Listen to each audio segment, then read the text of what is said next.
हाय सांग मैंने welcome to my new horror video चलतु आज गोटे हरर स्टोरी शुणा जोटा कि खोर्धारू बलांगीर जाऊर रातिर घटना चलतु स्टोरी को सेदिन रातिरे मु जेतेले रास्ता साइड रे थिबा गोटे ढाबारे किछि समय खाइबा पई रहिली।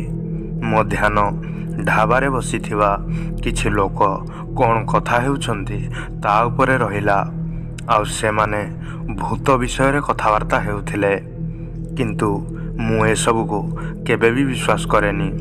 किंतु सेमाने सेदिन जो रोड विषय रे कथा हेउथिले मते किछि समय पर सही रोड दे जीवार अछि। एमिति आउ किछि समय तांको कथा सुनिबा परे मते टिके डर लागिला, जहा फलरे मु सही ठारू ट्रक नहीं बाहरी पड़िली। मु मने मने यही कथा चिंता करुथाए, साला मु काहींकी के जानी तांको कथा शुणुथली, बेकारटिरे डर लागुची। तापरे मु आउ किछि न भावी गाड़ी चलेबारे लागिली। किंतु जेतेबेले नेशनल हाईवे 57 रो सही जगाटी आसिला जो जगह विषय रे सेमाने टिके आगुरु कथावार्ता हेउथले, के जानी काहींकी आपे आपे मो हार्ट बीट बढ़िबार लागिला। आउ मु एणे तेणे न देखी मध्याह्न पूरापूरी रास्ता उपरे रखिथिली। किंतु सेतेबेलकू मु एते जोरे डरी जाइथिली जे ता भितरे मु केतेले गाड़ीर ब्रेक मारी देइछि मते जना पड़िलानी। तेणु गाड़ी अटकी जिवा देखी मो देहरु सेतेबेलकू झाड़टिए बाहरी सारलानी। किंतु से पर्यंत सब किछि ठीक ठाक थिला। तेणु गाड़ी अटकी जिवा देखी मु जेतेले आउ थरे गाड़ी को स्टार्ट करुथिली कि हठात सामनारे जणे वृद्ध व्यक्ति ठिया होइथिबार देखिली। आउ से तांको हातरे खंडिए बाड़ी धरिछंती आउ मते इशारा करी किछि मागुछंती। तेणु मु एमितिरे भी प्रथमरु डरिकी थिली। आउ सेही सुनसान समय रे सेही व्यक्ति को देखी मु आउ टिके नर्भस होई गली। डर लागुथुवा जोगु मु गाड़ी भितर न बाहरी गाड़ी भितरे थाई कहली, अरे भाई सामनारू हटी जाओ। किंतु एबे भी सेही लोक जनक मो कथा को न सुभिला भली शुणिकी मते एबे भी इशारा रे किछि मागिबारे लागिथिला। तेणु मु एबे टिके जोर रे पाटी करी कहली, अरे भाई मो पाखरे एबे तुमको दवा पई किछि भी नाही, रास्तारू चुपचाप हटी जाओ। किंतु तथापि सेही व्यक्ति जनक ठिया होइथिबा स्थानरू आगकू टिके भी घुंचिलानी। तेणु मु रागिकी एबे गाड़ीर हॉर्न मारिबार लागिली। किंतु गाड़ीर हॉर्न मारिबा परे कुआड़े के जानी सेही लोकटी सेठारू हठात गायब होइगला। लोकटी रास्ता उपरू हटी जिवा देखी मु गाड़ी को स्टार्ट मारी आगकू बढ़ाई पई चेष्टा कली। किंतु गाड़ी जमा आगकू बढ़ु न थाए। वर्तमान गाड़ीर इंजिन स्टार्ट रे थाए। किंतु कौन एमिति ही गला मु यही कथा चिंता करुथाए कि मो नजर हठात गाड़ी सामनारे पड़िथिबा बाड़ी ऊपर को चली जाए। आउ सेही बाड़ीटी किछि समय पूर्वरु सेही लोकर हातरे थिला। बाड़ी उपरे मो नजर पड़िबा क्षणी गाड़ी पुणी थरे स्टार्ट बंद हो जाए। आउ एबे मते विपदर सामना करने को पड़ुला।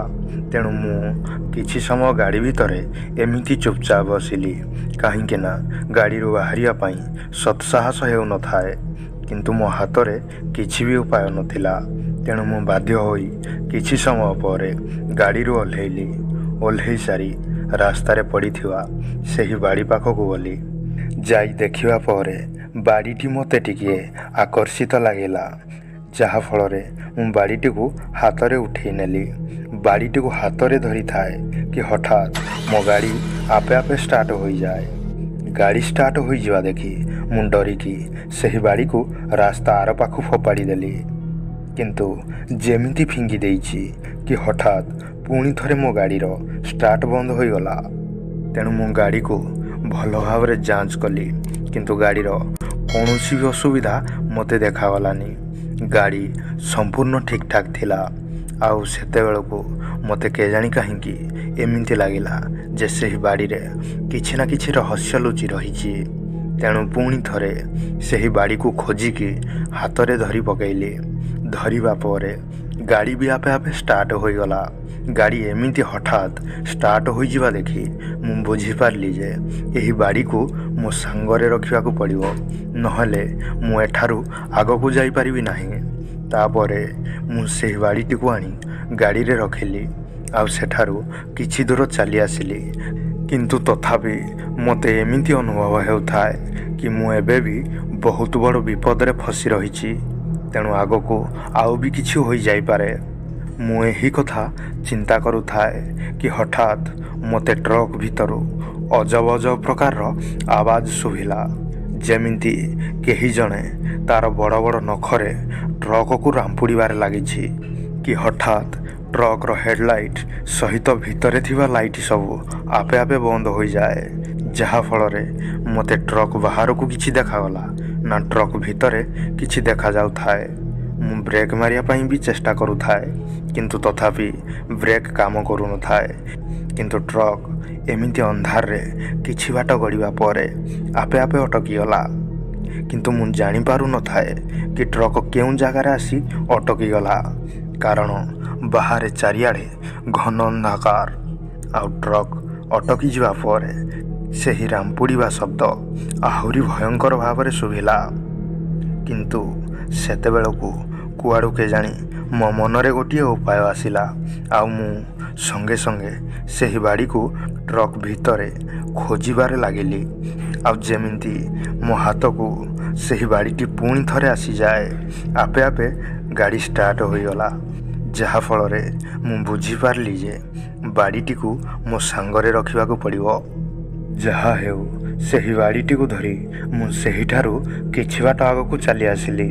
ଆଉ ଏବେ ମୋତେ ସେଠାରୁ ଆସିବାର 15ରୁ 20 ମିନିଟ୍ ହୋଇଛି କି ନାହିଁ, ପୁଣି ଥରେ ଗାଡ଼ି ହଠାତ୍ ଅଟକିଗଲା।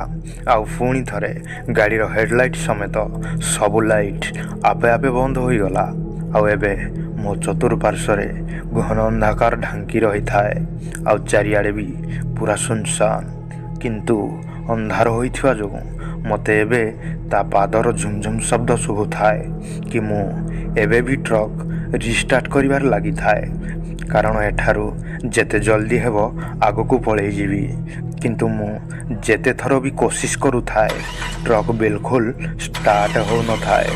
ଆଉ ଏପଟେ ସେହି ରାମ୍ପୁଡ଼ିବାର ଶବ୍ଦ ଆହୁରି ଜୋରରେ ଅତି ଭୟଙ୍କର ଭାବରେ ଶୁଭିବାରେ ଲାଗିଥାଏ, ମାନ ଯେମିତି କେହି ଜଣେ ତା'ର ମୁନିଆ ମୁନିଆ ନଖରେ ଟ୍ରକ୍କୁ ଅତି ଜୋରରେ ରାମ୍ପୁଡ଼ିବାରେ ଲାଗିଛି।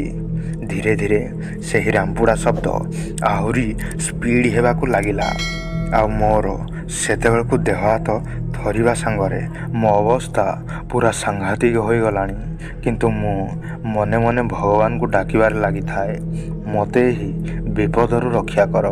କି ହଠାତ୍ କେମିତି କେଜାଣି ଟ୍ରକ୍ର ହେଡ଼ଲାଇଟ୍ ଆପେ ଆପେ ଅନ୍ ହୋଇଗଲା। ହେଡ଼ଲାଇଟ୍ ଅନ୍ ହୋଇଯିବା ପରେ ଯେବେ ମୋ ନଜର ଗାଡ଼ି ସାମ୍ନାରେ ପଡ଼େ, ଦେଖିଲି 4-5 ଜଣ ଲୋକ ଏକତ୍ର ମିଶି ଠିଆ ହୋଇଛନ୍ତି। ଆଉ ସେମାନଙ୍କୁ ଦେଖି ମୁଁ ଆହୁରି ଜୋରରେ ଡରିଗଲି।